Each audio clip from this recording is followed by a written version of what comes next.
भाइयों बहनों, अगर पाकिस्तान के खिलाफ कोई आलमी साजिश हुई है तो उस साजिश का सबसे बड़ा आलाकार इमरान खान है।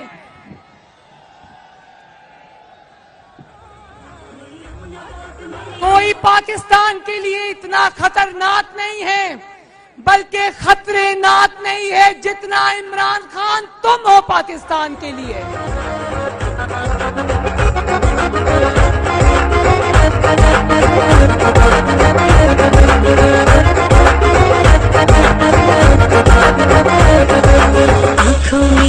और अगर आलमी ताकतें या दुश्मन पाकिस्तान की तबाही चाहती, अल्लाह ना करे, तो वो तो तुम्हें रखती, क्योंकि तुम तो खुद पाकिस्तान की तबाही पर दिन रात काम कर रहे हो। तुम्हारे खिलाफ किसी ने साजिश क्यों करनी थी?